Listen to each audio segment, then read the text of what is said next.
Spain നിയന്ത്രണത്തിൽ ഭരിക്കുന്ന സിയോട്ടിൽ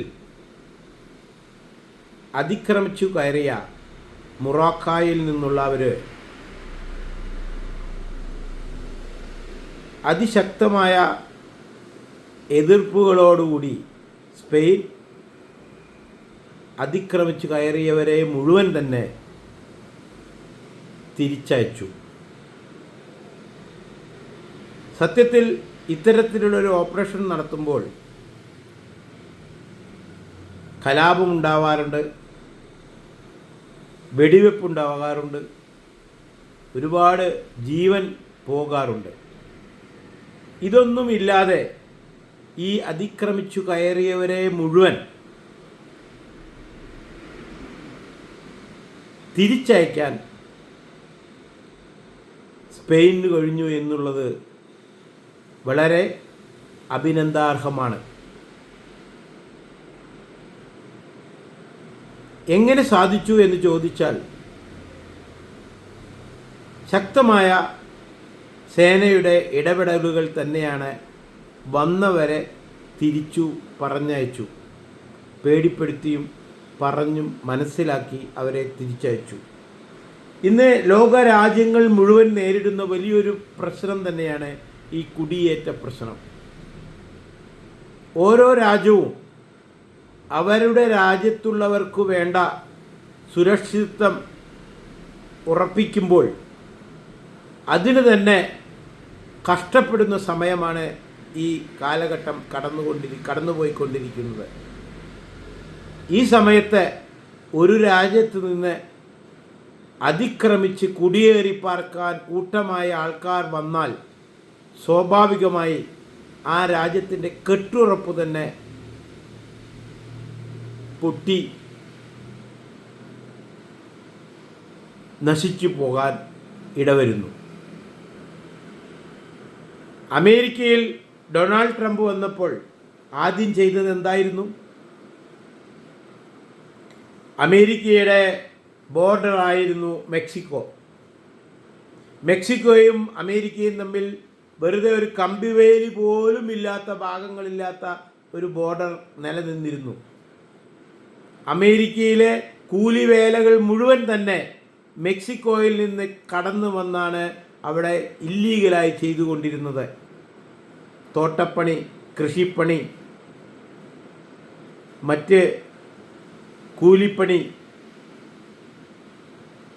തുടങ്ങിയുള്ള ലേബർ കാറ്റഗറി വർക്കുകൾ മുഴുവൻ തന്നെ മെക്സിക്കോയിൽ നിന്നും കടന്നു വന്ന് യാതൊരു രേഖകളുമില്ലാതെ അവിടെ ജോലി ചെയ്യുകയായിരുന്നു കാലങ്ങളായിട്ട്.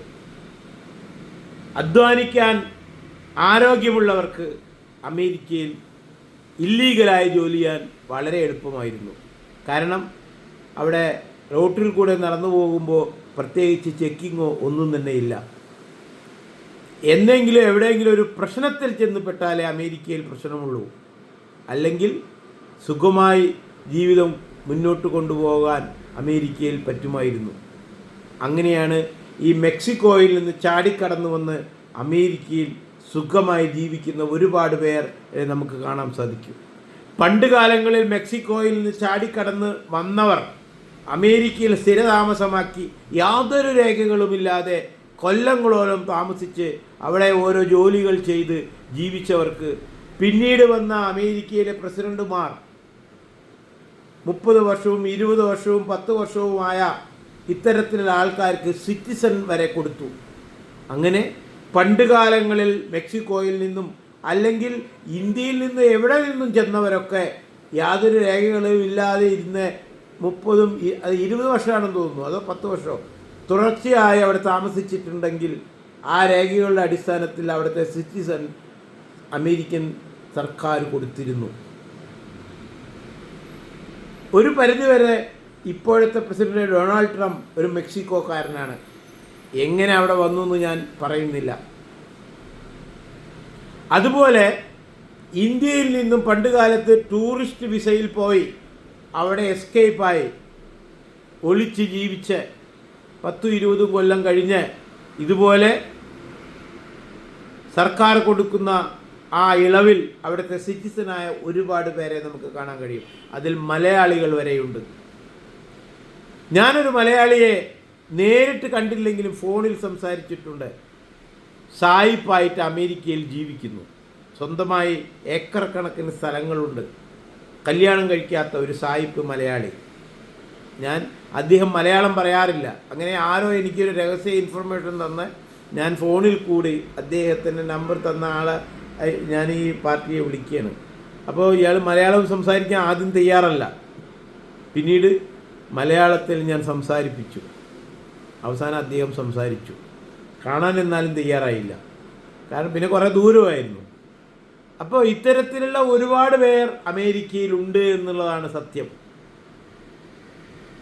അപ്പോൾ ഒരു രാജ്യത്തിൻ്റെ അതിർത്തി കടന്നു വരുന്നവർക്ക് പണ്ട് കാലങ്ങളിൽ വളരെ എളുപ്പമായിരുന്നു. പണ്ട് കേരളത്തിൽ നിന്ന് ലോഞ്ച് വഴി എന്നാ പറയുക. അതായത് വെറുതെ ഒരു ബോട്ടിൽ UAE കടൽ തീരത്ത് പോയി അവിടെ കൊണ്ടു നിർത്തി ചാടി നീന്തി UAE പോയി. സിനിമ തന്നെ അതിൻ്റെ ഭാഗമായിട്ട് ഇറങ്ങിയിട്ടുണ്ട്. ലോഞ്ചിൽ ഗൾഫിൽ പോകുന്ന ഒരു തമാശപ്പടം തന്നെ ഇറക്കിയിട്ടുണ്ട്. ഇന്നത്തെ പല പ്രസിദ്ധരായ ബിസിനസ്സുകാരും പണ്ട് ലോഞ്ചിൽ ദുബായി പോയവരാണ്. ദുബായ് ഒരു ദ്വീപായിട്ടുള്ള ചെറിയ രാജ്യമാണ്. ബഹ്റിനും അങ്ങനെയാണ്. പണ്ട് കാലങ്ങളിൽ മറ്റുള്ള രാജ്യങ്ങളിൽ നിന്നും അവിടെ ഇതുമാതിരി ഈ ലോഞ്ച് വഴിയൊക്കെ ആൾക്കാർ കയറിക്കൂടി അവിടുത്തെ സിറ്റിസനായിട്ടുണ്ട്. സൗദി അറേബ്യയിലാണ് ഇത് ഏറ്റവും കൂടുതൽ നടന്നിരിക്കുന്നത്.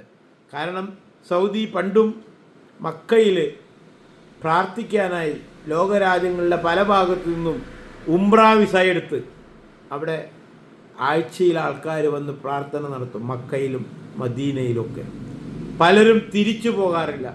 പലരും ഈ പ്രാർത്ഥന വിസ എടുത്ത് എയർപോർട്ടിൽ ഇറങ്ങി മക്കയിൽ തന്നെ പോകാറില്ല. നേരെ ജോലിക്കാണ് പോവുക. പിന്നീട് മലബാറികളായി, അതായത് കേരളത്തിൽ നിന്ന് പോയവർ പിന്നീട് അവിടെ മലബാറികളായി സിറ്റിസൺ എടുത്ത് ജീവിക്കുന്നവരെ ഞാൻ കണ്ടിട്ടുണ്ട്. അങ്ങനെ പല രാജ്യത്തും പോയാൽ ഈ തരം കഥകൾ നമുക്ക് കാണാൻ സാധിക്കും. ഒരു ഹിന്ദു മക്കയിലേക്ക് പണ്ട് പോയിട്ട് അവിടെ മലബാറിയായി ജീവിക്കുന്നുണ്ട്. ഹിന്ദുവാണ്, ആലോചിക്കണം. ഞാൻ ആളെ പറയുന്നില്ല. അങ്ങനത്തെ ആൾക്കാർ ഇന്ന് സൗദി അറേബ്യയിലുണ്ട്. ജീവിക്കാൻ വേണ്ടി എന്ത് വൃത്തികേടും കാണിക്കും, എന്ത് വേഷവും പുറത്തെടുക്കും. ഈ മൊറോക്കയിൽ നിന്നിപ്പോൾ സിയോറ്റിൽ കയറിയവർ മുഴുവൻ, അതായത് സ്പെയിൻ്റെ അധിനിവേശമായ സ്ഥലത്തേക്ക് കയറി ചെന്നവർ മുഴുവൻ ഒരു പ്രത്യേക മതവിഭാഗത്തിലുള്ളവരായിരുന്നു. എന്തുകൊണ്ടാണ് ഈ മതത്തിലുള്ളവർ സ്പെയിനിലേക്ക് കുടിയേറുന്നു, ജർമ്മനിയിലേക്ക് കുടിയേറുന്നു, ഫ്രാൻസിലേക്ക് കുടിയേറുന്നു? അഫ്ഗാനിസ്ഥാനിൽ ഒരു അധികാരമാറ്റം ലഹളയൊക്കെ ഒരു 4 കൊല്ലം മുന്നേ നമ്മൾ കണ്ടതല്ലേ. വലിയ ഒരു വിപ്ലവം അവിടെ നടന്നു. ഇപ്പോഴത്തെ ഭരണകർത്താക്കൾ, അതായത് തീവ്ര മത ചിന്ത ഉള്ളവർ, സ്ത്രീകൾക്ക് യാതൊരുവിധ സ്വാതന്ത്ര്യവും കൊടുക്കാത്ത ഭരണാധികാരികളായ അവർ ഇന്ന് അവിടെ ഭരിക്കുമ്പോൾ ആ അധികാരം പിടിച്ചെടുക്കുന്ന സമയത്ത് അവിടെ നിന്നും അവർ വരുന്നു എന്നറിഞ്ഞ് അവിടുത്തെ ജനങ്ങൾ കൂട്ടത്തോടെ സ്ഥലം വിട്ടു. എങ്ങനെയാണെന്ന് എനിക്കറിയില്ല. അമേരിക്കയുടെ ഫ്ലൈറ്റ് ആ സമയത്ത് അവിടെ വന്ന് നിൽക്കുന്നു. ആ ഫ്ലൈറ്റിൽ കുത്തി നിറച്ച് ചിറകിൽ വരെ ആൾക്കാർ കയറിയിരുന്ന് നമ്മൾ വീഡിയോ കണ്ടതാണ്. ആ അഫ്ഗാനിസ്ഥാനിലെ ജനം കൂട്ടത്തോടെയാണ്. ആ ഫ്ലൈറ്റ് എങ്ങനെയാണ് പറന്ന് അമേരിക്കയിൽ എത്തിയെന്ന് എനിക്കറിയില്ല. അന്ന് ആ വീഡിയോ കാണുമ്പോൾ അത്ഭുതപ്പെട്ടിട്ടുണ്ട്. ചിറകുകളിൽ പോലും ആൾക്കാർ കയറിയിരിക്കുന്നു ഫ്ലൈറ്റിൻ്റെ. ആ മതവിഭാഗത്തിലെ ജനങ്ങൾ അപ്പോൾ അമേരിക്കയിൽ പോകാൻ തയ്യാറായി, ഫ്രാൻസിൽ പോകാൻ തയ്യാറാണ്. UK പോയപ്പോൾ UK ആകെ പ്രശ്നത്തിലാണിപ്പോൾ. ലോകത്തിൽ എവിടെയൊക്കെ ചെന്നിട്ടുണ്ടോ അവിടെയൊക്കെ പ്രശ്നമാണ്. ഞാൻ അവരെ കുറ്റം പറയുകയല്ല.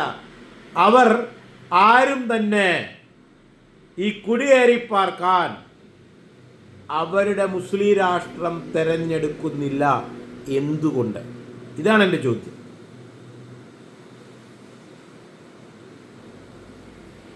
പണത്തിൻ്റെ പേരിൽ എല്ലാം കൊണ്ട് മുന്നിട്ട് നിൽക്കുന്ന മുസ്ലിം രാജ്യങ്ങൾ എത്രയുണ്ട് ഇവിടെ? എന്താ അവിടേക്ക് ഇവരാരും കുടിയേറി പാർക്കാത്തത്? സ്വാതന്ത്ര്യം കൊടുക്കുന്ന യൂറോപ്പിലേക്കും അമേരിക്കയിലേക്കും ഓസ്ട്രേലിയയിലേക്കും UK എന്തിനു പറയുന്നു ഇന്ത്യയിൽ വരെ തള്ളിക്കയറാൻ ശ്രമിക്കുന്നു. പക്ഷേ ഞങ്ങളുടെ മതം എന്ന് പറയുന്ന അവർ അവരുടെ മതരാഷ്ട്രങ്ങളിലേക്ക് പോകാൻ തയ്യാറാകുന്നില്ല. പാകിസ്ഥാനിലേക്ക് പോകുന്നില്ല, സൗദി അറേബ്യയിലേക്ക് പോകുന്നില്ല, എന്തിനു പറയുന്നു UAE പോകുന്നില്ല, ബഹ്റിനിലേക്ക് പോകുന്നില്ല, കുവൈറ്റിലേക്ക് പോകുന്നില്ല, ഖത്തറിലേക്ക് പോകുന്നില്ല, ഒമാനിലേക്ക് പോകുന്നില്ല. അവിടെയൊക്കെ നിയമപരമായിട്ടേ പോകാൻ പറ്റുള്ളൂ. കുടിയേറി ആർക്കും ചെല്ലാൻ പറ്റില്ല. അതെന്താണ്? ഇതാണ് ഇവിടെ നമ്മൾ ചിന്തിക്കേണ്ട വിഷയം. ഇത് വളരെ സീരിയസ് ആയ സബ്ജക്റ്റ് തന്നെയാണ്. എല്ലാവരും ചിന്തിക്കൂ, ആ മതത്തിലുള്ളവരും അല്ലാത്തവരും. എന്തായാലും സ്പെയിൻ ശക്തമായ മറ്റ് രാജ്യങ്ങളിലെ എതിർപ്പ് കാരണം ആ കുടിയേറി പാർത്തവരെ മുഴുവൻ തിരിച്ചയച്ചിരിക്കുന്നു എന്ന ഒരു ആശ്വാസ വാർത്തയാണ് ഇന്ന് വന്നിരിക്കുന്നത്. എന്തു തന്നെയായാലും ഈ കുടിയേറി അവിടേക്ക് തള്ളിക്കയറുന്ന ഒരു രാജ്യത്ത് നിന്ന് വേറെ രാജ്യത്തേക്ക് പോകുന്ന ഈ ഒരു സാഹചര്യം ലോകത്ത് സമാധാനം ഇല്ലാതാക്കുന്ന ഒരു സംഭവമായി മാറും. ഇതിൽ UN ശക്തമായി ഇടപെടണം. ഏതെങ്കിലും രാജ്യത്ത് കഷ്ടപ്പാടുണ്ടെങ്കിൽ, ദാരിദ്ര്യമുണ്ടെങ്കിൽ അതിനുള്ള സൊല്യൂഷൻ എല്ലാ ലോകരാജ്യങ്ങളും കൂടി ഇരുന്ന് തീരുമാനമെടുക്കണം. അല്ലാതെ അങ്ങോട്ടും ഇങ്ങോട്ടും മുതലെടുപ്പുകൾ നടത്തുന്ന ഭരണകർത്താക്കളല്ല ലോകരാജ്യങ്ങളുടെ തലപ്പത്ത് വരേണ്ടത്.